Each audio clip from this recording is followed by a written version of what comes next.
내가 주의 이름을 형제에게 선포하고 회중 가운데에서 주를 찬송하리이다. 여호와를 두려워하는 너희여 그를 찬송할지어다. 야곱의 모든 자손이여 그에게 영광을 돌릴지어다. 너희 이스라엘 모든 자손이여 그를 경외할지어다. 그는 곤고한 자의 공고를 멸시하거나 싫어하지 아니하시며 그의 얼굴을 그에게서 숨기지 아니하시고 그가 울부짖을 때에 들으셨도다. 큰 회중 가운데에서 나의 찬송은 주께로부터 온 것이니 주를 경외하는 자 앞에서 나의 서원을 갚으리이다. 겸손한 자는 먹고 배부를 것이며 여호와를 찾는 자는 그를 찬송할 것이라. 너희 마음은 영원히 살지어다. 여러분, 다윗은 어떤 나라와 전쟁을 하든지 누구와 전쟁을 하든지 항상 승리만을 거두었던 승리의 왕이었습니다. 그는 자신의 군대의 규모와는 상관이 없이 완전한 승리를 거두었습니다. 심지어 그의 군대가 600명밖에 되지 않았을 때도, 또 그의 군대가 수십만이 되었을 때도 그는 완전한 승리를 거두었습니다. 사무엘하 8장 6절을 보면 다윗이 어디로 가든지 여호와께서 이기게 하시느니라 라고 말씀을 기록하고 있습니다. 언제 어디서든지 하나님이 함께 하셨기 때문에 항상 승리를 거둘 수가 있었던 것입니다. 일반적인 경우라면 제 아무리 용맹한 장수라 할지라도 모든 전쟁에서 항상 이길 수 있는 것은 아닙니다. 그러나 다윗은 모든 전쟁에서 승리를 거두었을 뿐만 아니라 모든 전쟁에서 완전한 승리를 얻었습니다. 어떻게 이러한 일이 있을 수가 있겠습니까? 그 비결이 있습니다. 시편 20편과 21, 22, 이 세 개의 시편에서 그 비결을 말씀하고 있습니다. 이 세 개의 시편을 통하여서 우리는 세 가지를 보고자 합니다. 전쟁에 나가는 왕, 그리고 승리하고 돌아오는 개선장군의 왕, 그리고 고난당하는 왕에 대해서 함께 나누고자 합니다. 다윗이 진정한 승리를 얻을 수 있었던 이유는 그가 고난 중에서도 하나님을 바라봤고 하나님을 경배했기 때문입니다. 오늘 우리는 고난 주간을 맞이하여서 본문의 말씀을 받고자 합니다. 이 메시지를 통하여서 고난 주간을 맞은 우리에게 큰 위로와 힘을 얻는 시간이 되길 주의 이름으로 축원드립니다. 자, 시편 20편 첫 번째 메시지에서는 출전하는 왕에 대해서 말씀하고 있습니다. 예전에는 무기가 발달되지 않았고 대부분 날씨나 어떠한 사정, 상황 속에서 전쟁이 치러졌기 때문에 가끔씩은 기적적인 전쟁의 결과가 나올 때가 있었다고 사람들은 말을 합니다. 그러나 지금은 과학이 발달되었고 각자의 무기와 그들이 가지고 있는 능력들이 객관적으로 비교가 되기 때문에 예전과 같은 기적적인 일은 일어나지 않을 것으로 사람들은 말을 하고 있습니다. 그래서 미리 모든 것을 갖추어져 있는 전쟁을 하다 보니 이제는 사람들이 예상을 뒤엎는 결과가 나오기는 어렵다라고 말을 합니다. 자, 물론 그런 면에서는 예전과는 다른 전쟁을 하고 있는 것은 확실합니다. 그런데 요즘 우크라이나와 러시아 전쟁을 통하여서 꼭 그렇지 않다는 것을 우리가 보고 있습니다. 우크라이나는 러시아에 비하면 모든 것이 부족한 상황이지만 지금의 전쟁의 양상을 보면 군사대국 러시아를 상대로 훌륭하게 전쟁을 치러가고 있습니다. 그래서 우리는 눈에 보이는 것으로만은 모든 것을 판단할 수가 없다는 것을, 판단하기가 어렵다는 것을 우리는 알 수 있습니다. 예전에 월남전도 그랬습니다. 당시에 미국의 군사력은 압도적이고 절대적이었습니다. 북쪽에서 내려왔던 월맹군은 미국을 도저히 감당할 수 없었습니다. 그들은 모든 면에서 부족했습니다. 또한 베트콩이라 불렸던 군사들은 15, 16살의 소년들이었습니다. 그에 비해 미군은 엄청난 훈련을 받았던 군인들이었고 그들의 체격도 매우 좋았습니다. 무력이나 경제력은 미국과는 도저히 따라올 수 없는 상황이었습니다. 여러모로 보나 미국이 이길 수밖에 없는 상황이었습니다. 그러나 결과는 어떻습니까?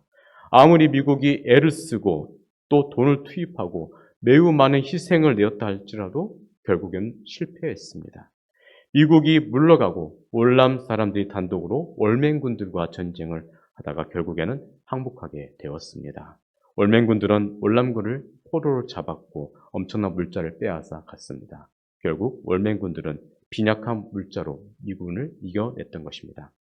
하여튼 전쟁은 사람의 마음대로 이기거나 지거나 하는 것이 아닙니다. 결국은 하나님이 하시는 것입니다. 그렇기 때문에 전쟁에 나갈 때는 반드시 기도를 하고 나아가야 하는 것입니다. 2차 대전에 있을 때 미국의 루즈벨트 대통령은 온 국민에게 기도를 공포한 적이 있었습니다. 그래서 전 국민이 합심하여 여러 번 기도를 드렸습니다. 뿐만 아니라 영국도 그랬습니다. 독일군이 영국군을 공격할 때 영국 국민들에게 기도를 선포하여 전 국민들이 기도를 한 적이 있습니다. 그 중에서도 영국군이 도보 해협에서 투입되었을 때 영국군을 철수할 때 처칠 수상이 온 교회에 종을 울리게 하여서 기도를 하게 함으로써 그들이 무사히 철수할 수 있도록 하였습니다. 전쟁을 맞이할 때 기도한다는 것은 아득한 옛날부터 내려오는 사람들의 본능이었습니다. 이때 믿음의 사람들은 민족을 위해서 반드시 기도해야 하는 것입니다. 그래서 시편 20편은 다양한 하나님의 이름을 부르며 기도하는 내용이 담겨져 있습니다. 20편 1절을 보면 야곱의 하나님이여 라고 표현하고 있습니다. 5절을 보면 우리의 하나님이여 라고 표현하고 있습니다. 7절 보면 여호와 우리 하나님이여 라는 표현이 또한 있습니다. 20편에서 백성들은 야곱의 하나님, 우리의 하나님, 여호와 우리 하나님이라는 표현으로서 이렇게 하나님을 부르며 기도하고 있습니다. 그런데 그 표현은 다음과 같은 의미가 있습니다. 1절에 나오는 야곱의 하나님은 과거에 그 예전에 나와 함께 하셨던 그 역사적인 하나님을 말씀하고 있습니다. 이것은 이스라엘 조상이었던 야곱이 섬겼던 하나님을 말씀합니다. 홀로 외갓집에 가던 야곱은 베델 들판에서 하나님을 만났고 여기에서 용기를 얻어서 외갓집에 가게 됩니다. 거기에서 결혼도 하고 자녀도 얻었고 큰 부자가 되었습니다. 그뿐만 아니라 그는 기회가 있을 때마다 하나님 앞에 단을 쌓아서 기도를 드렸습니다. 야곱은 본래 흠이 많았던 사람이고 실수가 많았던 사람이었습니다. 그럼에도 그가 이스라엘 백성들의 조상이 되었고 하나님의 큰 은혜가 있었습니다. 그 동기가 무엇입니까? 그것은 그에게 문제가 있을 때마다 하나님께 간절하게 기도를 드렸고 그 기도로서 모든 위기를 다 극복해 나갔기 때문입니다. 그래서 그는 이스라엘 민족의 조상이 될 수가 있었습니다. 오늘 본문은 그러한 사실을 확인하면서 회상하면서 하나님이 과거에 그 야곱을 돌보신 것처럼 지금 우리도 동일하게 돌보실 것을 말씀하고 있습니다. 두 번째로 5절에 보면 우리의 하나님이라는 이름이 있습니다. 이것은 우리가 믿는 하나님이 야곱의 하나님만 되시는 것이 아니라 나의 하나님도 되시고 우리 공동체의 하나님도 되신다는 것을 말씀하고 있습니다.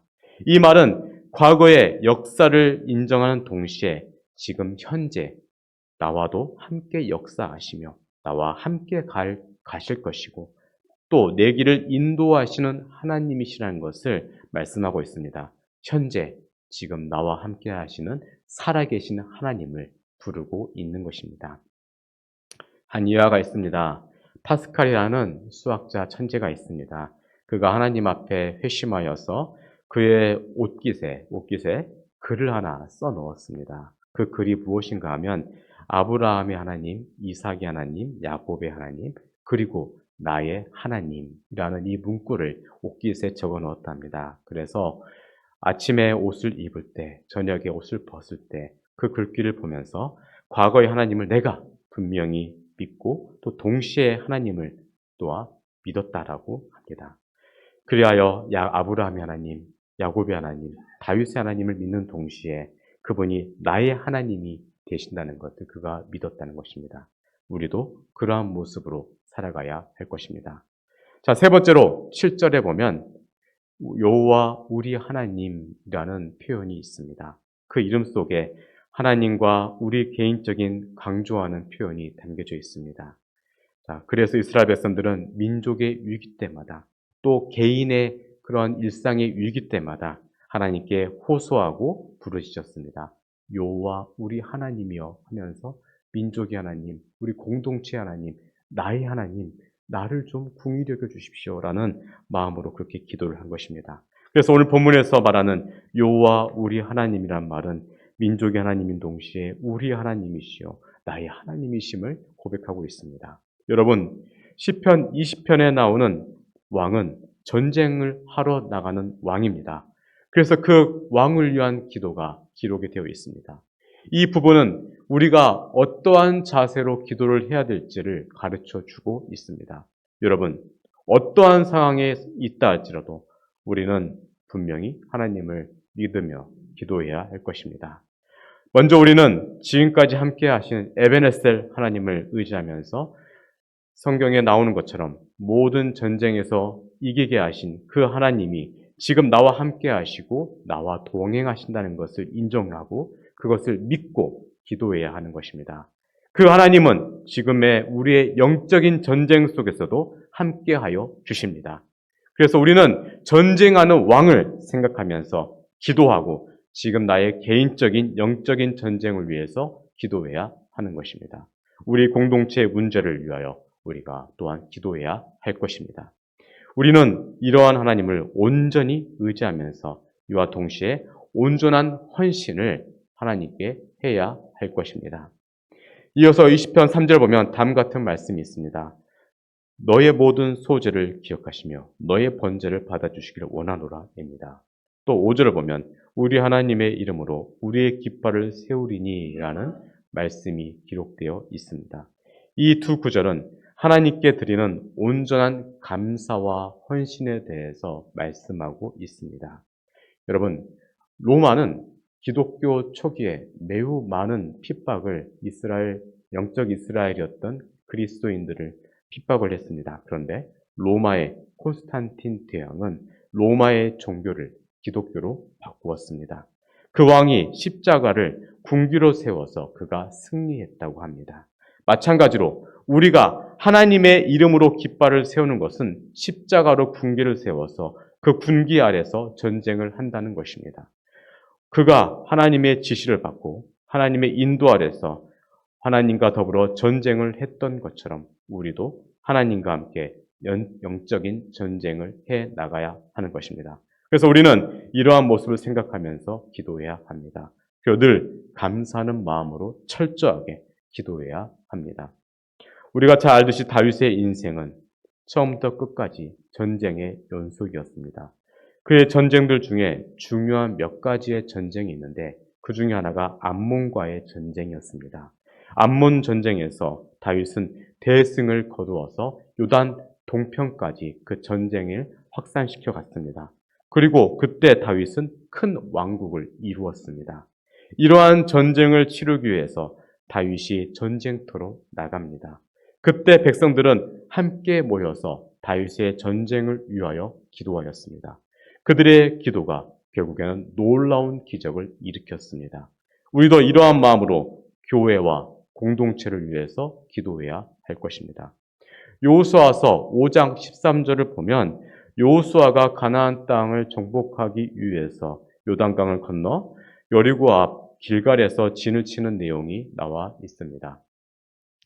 자, 여리고성을 무너뜨리기 전날 그 밤에 여호수아는 어떠한 큰 장군이 칼을 뽑아 들고 서 있는 것을 보았습니다. 여호수아는 놀라서 당신이 누구냐라고 물었습니다. 그러자 그 장군이 대답하기를 나는 여호와의 군대 장관이라 너의 발에서 신을 벗으라라고 답변을 합니다. 그러자 여호수아가 신을 벗고 그분을 경배했다는 내용이 기록이 되어 있습니다. 지금까지 여호수아는 성공적으로 백성들과 함께 요단강을 건너왔습니다. 그가 하나님의 말씀대로 강을 건넜고 또 강을 건너자 그 강물이 갈라졌습니다. 이스라엘 백성들은 그래서 무사히 건널 수가 있었고 또한 성공적으로 정탐꾼도 보내어서 여리고성을 정탐해서 가나안 백성들의 사정을 민심을 제대로 알게 되었습니다. 또한 온 백성들에게 하나님이 명령하신 대로 할례를 베풀어서 그들의 신앙생활도 잘 준비되었습니다. 또 길갈에서 진을 치면서 유월절 예배를 드렸습니다. 이제 모든 준비가 다 갖추어진 상황 가운데 있었습니다. 그럼에도 불구하고 여호수아는 아직 불안하고 초조하였습니다. 그때 그 시기에 여호와의 군대 장관을 만나게 된 것입니다. 군대 장관을 만난 여호수아는 이제 담대하였고, 그리고 주님이 주시는 그 담대함으로 그 성 여리고성을 무너뜨릴 수 있었던 것입니다. 사랑하는 성도 여러분, 모든 인간적인 준비를 다 갖추어도 온전한 승리를 하기 위해 우리에게 필요한 것이 있습니다. 그것은 바로 주님을 바르게 섬기는 것입니다. 이게 있어야 우리는 전쟁에서 승리할 수가 있는 것입니다. 지금 우리 공동체는 많은 부분에서 불안해하고 염려하고 있습니다. 지금 우리에게 필요한 것이 있습니다. 그것은 바로 하나님의 도우심입니다. 우리가 만약 한 마음 한 뜻으로 주님을 믿고 감사하는 마음으로 온전하게 헌신한다면 주님은 우리와 함께 하실 것이고 또 은혜를 베풀어 주실 것입니다. 그리고 모든 일에 반드시 승리하게 해 주실 것입니다. 이러한 믿음으로 앞으로 전진하시고 우리 열리는 교회를 위해서 늘 기도하시고 믿음으로 승리하시길 간절히 소망합니다. 자, 두 번째 메시지입니다. 시편 21편은 승리하고 돌아오는 왕에 대해서 말씀하고 있습니다. 21편 1절에서 6절을 보면 승리하고 돌아오는 왕에 대한 감사의 내용이 담겨져 있습니다. 그래서 21편은 전쟁에 나간 그 20편, 그 다음에 나오는 것입니다. 20편에서는 전쟁에 나가는 다윗을 위해 백성들이 모여서 기도했고, 그리고 이제 21편에서는 그 왕이 대승리를 거두고 돌아왔습니다. 이제 다윗 왕은 승리를 주신 하나님께 큰 영광과 감사의 제사를 드리고 있습니다. 옛날 역사를 보면 개선 장군이 돌아오면 개선문을 세우거나 큰 비석을 세웠습니다. 자, 그 중에 프랑스의 개선문이 유명합니다. 이 개선문은 나폴레옹이 전쟁에서 승리를 거두고 돌아왔을 때 그 승리를 기념하기 위해서 만들어진 문입니다. 제가 예전에 캄보디아를 단기 선교를 다녀온 적이 있었습니다. 그랬더니 그 선교를 마치고 그 마지막 날이 되었을 때 앙코르와트를 견학을 한 적이 있습니다. 그때 그들에게도 개선문이라는 것을 있다는 것을 본 적이 있습니다. 여러분, 이 개선문들이 만들어진 목적이 무엇입니까? 왕의 유세를 드러내고 자기의 공로를 내뿜기 위해서 개선문이 있는 것입니다. 여러분, 본래 사람은 하나님의 영광을 위해서만이 존재합니다. 그분의 영광을 위해 살아갑니다. 그런데 만약 하나님이 아닌 자기의 영광만을 드러내게 된다면 그 끝은 반드시 망하게 되어 있습니다. 여러분, 메가더 장군이 인천을 상륙한 이후에 그가 하나님께 기도합니다. 하나님께서 우리에게 이렇게 승리를 거두게 하신 것을 감사드립니다라는 그러한 기도를 드렸다고 합니다. 자, 여러분, 이것이 바로 개선 장군의 올바른 자세입니다. 옛날 영국에 골든 장군이라는 분이 계셨습니다. 그는 영국의 명장이었고 동시에 믿음의 사람이었습니다. 그는 늘 주머니 안쪽에 성경책을 놓고 다녔습니다. 그리고 무기도 없이 지휘봉 하나만 가지고 전쟁을 지휘하였습니다. 자, 그런데 한 예화가 있는데 한 번은 전쟁에서 총탄을 맞고 그가 살아났습니다. 왜 그런가 하면 그 가슴팍에 성경책을 넣었는데 거기에 총알이 박힌 것이기 때문입니다. 그렇습니다. 여러분, 모든 전쟁에서의 승리는 하나님께 달려있고 그리고 모든 생명은 하나님 손에 달려있는 것입니다. 우리가 어떤 분야에서 최고가 된다는 것은 참으로 중요합니다. 그리고 전쟁에서 승리한 것도 행복한 일입니다. 그러나 최고가 되어서 무소불위의 권력을 세우고 또 그것을 휘두르게 된다면 최고의 가치는 얼마 가지 않아서 무가치하게 될 것입니다. 사람들은 대부분 최고가 되기 위해서 수많은 노력과 수고를 합니다. 먹을 것을 참기도 하고 잠자는 시간이 아까워서 밤샘 일을 하기도 합니다. 때로는 나를 무시하고 따돌리는 사람이 있다 할지라도 모두 무시하고 악착같이 달려들어서 배우기도 합니다. 이러한 사람들은 자기가 이룬 것에 대해서 누릴 수도 있습니다. 그런데 이들이 조심해야 할 것이 있습니다. 자기를 절제할 줄 알아야 하는 것입니다. 만약 자기 자신을 절제할 수 없다면 사람들과의 관계가 끊어지고 사람들 멸시하기도 하고 결국 자기가 망하게 되는 것입니다. 여러분 다니엘서를 보면 벨사살 왕이 나옵니다. 그는 자기를 높인 왕이었습니다. 그는 그의 아버지 느부갓네살이 한때 교만하여졌다가 어느 날 정신을 잃고 들짐승처럼 산 적이 있었습니다. 그러다가 하나님이 정한 시기에 정신이 돌아오게 됩니다. 그래서 느부갓네살 왕은 자기의 왕권이 자신의 것이 아니라 지극히 높으신 하나님이 주신 것임을 깨닫게 됩니다. 이러한 그의 아버지를 잘 알고 있었던 벨사살 왕이었지만 그는 전혀 겸손하지 아니하였고 심지어 예루살렘 성전에서 가져온 성전 물품을 가져다가 파티 물품으로 사용을 하게 됩니다. 심지어 그곳에서 자기의 우상들을 찬양합니다. 그래서 결국에는 그가 무서운 광경을 경험하게 됩니다. 그의 흥겨운 파티가 진행되고 있을 때 어디선가 사람의 손가락이 나타나게 됩니다. 그리고 왕궁 벽에 글씨를 새깁니다. 그때 아무도 벽에 씌어진 그 글씨를 읽을 수 있는 사람이 없었습니다. 그래서 왕이 소리를 지릅니다. 누구든지 이 말을 해석하는 사람은 자주옷을 입히고 금목걸이를 걸어주며 이 나라 서열 3위에 오르게 할 것이다 라고 했습니다. 그러나 아무도 읽을 수 있는 사람이 없었으며 해석도 하지 못하였습니다. 그때 그의 왕비가 나섭니다. 그리고 다니엘서 5장 10절에서 12절의 내용을 말합니다. 왕이여 만수무강하옵소서. 왕의 생각을 번민하게 하지 말며 얼굴빛을 변할 것이 아니니이다. 왕의 나라에 거룩한 신들의 영이 있는 사람이 있으니 곧 왕의 부친 때에 있던 자로서 명철과 총명과 지혜가 신들의 지혜와 같은 자니이다. 왕의 부친 느부갓네살 왕이 그를 세워 박수와 술객과 갈대아 술사와 점쟁이 어른을 삼았사오니 왕이 벨드사살이라 이름하는 이 다니엘은 마음이 민첩하고 지식과 총명이 있어 능히 꿈을 해석하며 은밀한 말을 밝히며 의문을 풀 수 있었나이다. 이제 다니엘을 부르소서. 그리하시면 그가 그 해석을 알려드리리이다 라고 왕비가 말을 합니다. 그래서 다니엘이 불려 나옵니다. 왕은 다니엘에게 질문합니다. 당신의 소문은 이미 들었어.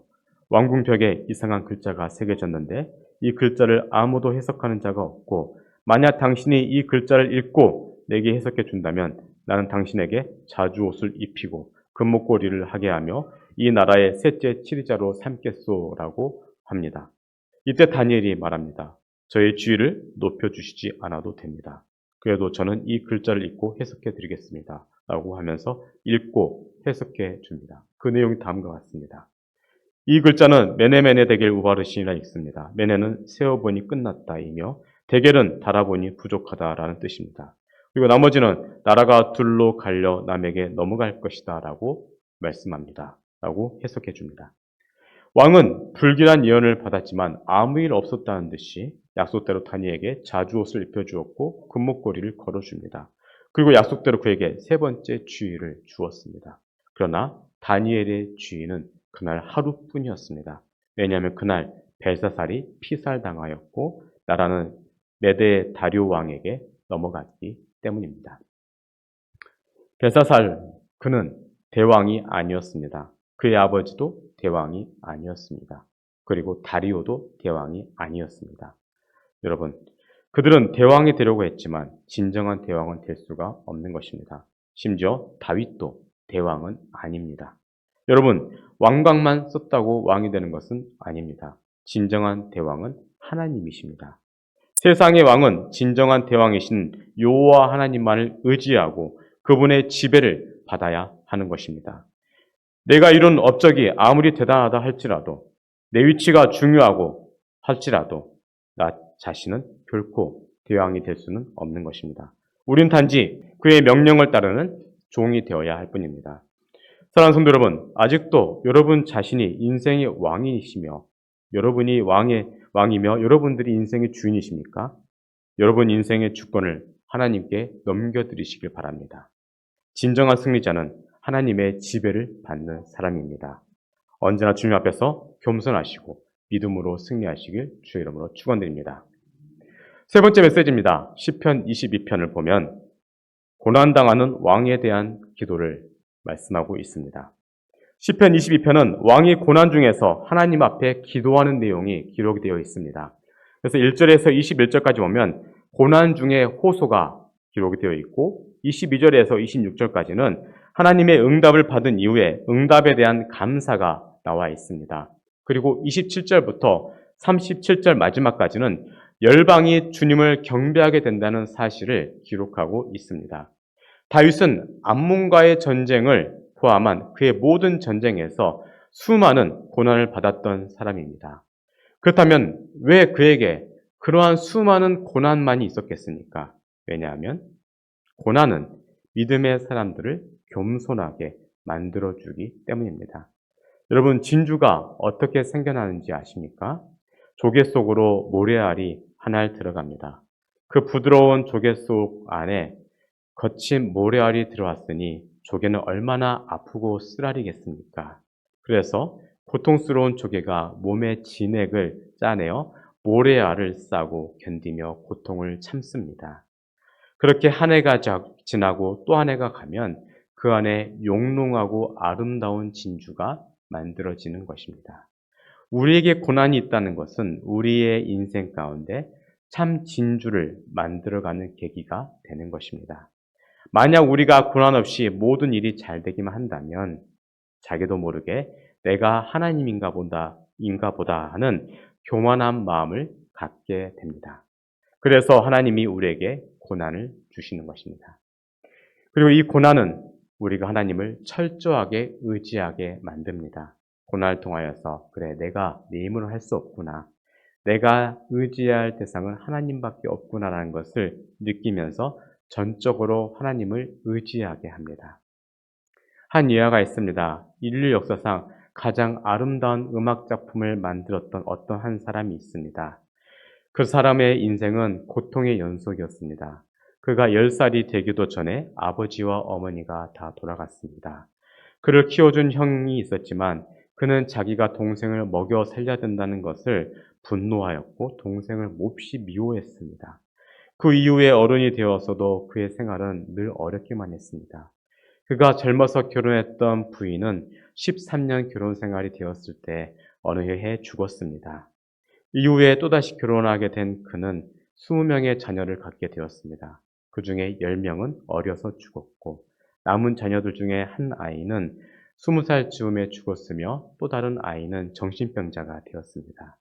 자, 이 음악가는 나이가 많아지자 앞을 보지 못하였고 나중에는 뇌출혈에 반신불수까지 되었습니다. 그러나 이러한 상황 속에서도 그는 계속해서 작곡을 해나갔습니다. 수많은 사람들의 영혼을 완전히 사로잡을 만한 웅장하고 장엄한 찬양과 찬송, 경배의 노래를 그가 만들었습니다. 그의 이름은 요한 세바스찬 바하입니다. 그가 이처럼 심오한 찬양의 세계를 만들 수 있었던 이유는 그가 인생의 고난을 누구보다 더 깊이 체험했기 때문입니다.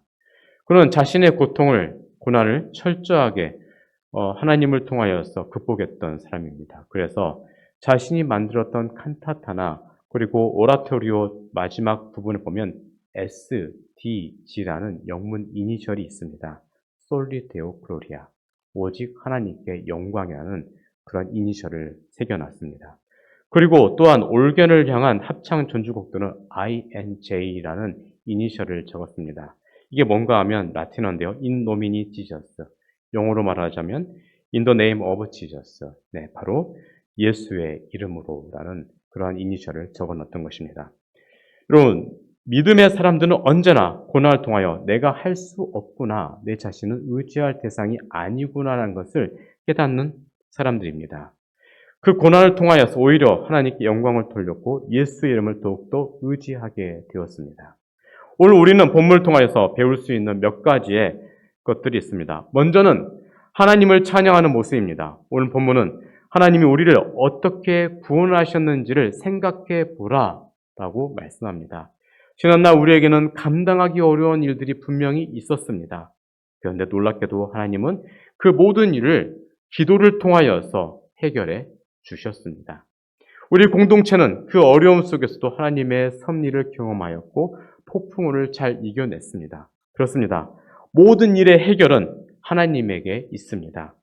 그 어려움 속에는 성도들의 눈물 어린 기도가 분명히 있었습니다. 지금 우리에게 중요한 것이 하나가 있습니다. 그것은 바로 하나님의 인도하심입니다. 하나님 분명히 우리를 사랑하셔서 모든 어려움 속에서 우리를 굳세게 하셨고 하나가 되게 하셨습니다. 우리는 이런 하나님을 찬양해야 하는 것입니다. 다음으로 하나님께 영광 돌려야 함을 우리가 본문을 통하여서 배울 수가 있습니다. 시편의 기자는 자기를 구원하신 하나님 이름을 선포하며 자신이 경험한 구원의 모든 영광을 하나님께 돌렸습니다. 이제 그는 자신이 경험한 하나님의 선하심으로 인하여서 온 공동체가 하나님께 영광 돌리기를 원하였습니다. 이것은 참으로 당연한 것입니다. 우리는 하나님께 영광 돌리기 위해 이 땅에 태어난 사람들입니다. 은혜를 경험한 공동체는 하나님을 찬양할 수밖에 없고 하나님께 영광 돌릴 수밖에 없습니다. 이것은 나이와 신분을 뛰어넘는 모든 사람들의 인생의 목표인 것입니다. 영국의 유명한 작가 존 버년이 있습니다. 그는 자신의 신앙 때문에 감옥에 갇히게 되었습니다. 그는 사형 선고를 받은 사형수였습니다. 그때 존 버년은 죽는 것이 두려웠다고 합니다. 그러나 그에게 있어서 더욱더 두려운 것이 있었는데 여러 사람들이 자신이 두려워하는 모습을 보고 복음에 대한 불신을 가질까봐, 복음에서 멀어질까봐, 그렇기 때문에 하나님의 영광을 가리워지게 될까봐 그것이 가장 두려웠다고 합니다. 그래서 그는 이렇게 말을 했습니다. 나는 내가 만일 그 사다리를 오를 때 내가 만일 떨고 있으면 그것으로 인하여 적들에게 하나님의 길과 그 분의 백성들에 대한 비난의 기회를 주게 될 것이라 생각하였다. 나는 이것 때문에 더욱 걱정스러웠는데 그것은 내가 헬스칸 얼굴 지닌 채 무릎을 덜덜 떨며 죽는 것이 부끄럽기 때문이다 라고 말했답니다. 여러분, 그렇지만 존 버년은 천국이 오든지 지옥이 오든지 예수님께서 자기를 붙잡아 주실 것이라 라는 강한 확신을 갖게 되었다고 합니다. 그리하여 마침내 죽음 앞에서도 위로를 받았고 담대한 신앙으로 인생을 마무리하였습니다. 그에게는 신앙의 확신이 있었기 때문입니다. 사랑하는 성도 여러분, 우리가 믿는 예수님은 고난당하신 예수님이십니다. 그분은 왕이십니다. 그 왕은 우리의 죄를 위하여 모든 고난을 참으셨고 마침내 다 이루셨습니다. 그리하여 우리에게는 구원이라는 큰 은혜가 주어졌습니다. 우리는 너무나 많은 복을 받은 사람들입니다. 그렇다면 이제 우리는 더 이상 두려워할 필요가 없습니다. 주님이 함께 하시기에 우리도 주 안에서 승리할 수 있기 때문입니다. 언제나 예수 그리스도를 찬양하시고 예수 그리스도께 영광을 돌리시고 왕 중의 왕이신 예수 그리스도를 의지하며 살아가시길 주의 이름으로 축원드립니다. 기도하겠습니다. 우리를 구원하시기 위해서 아들 하나님 예수 그리스도를 보내주신 하나님 찬양과 영광을 올려드립니다. 우리에게 구원의 놀라운 은혜를 주심을 감사드립니다.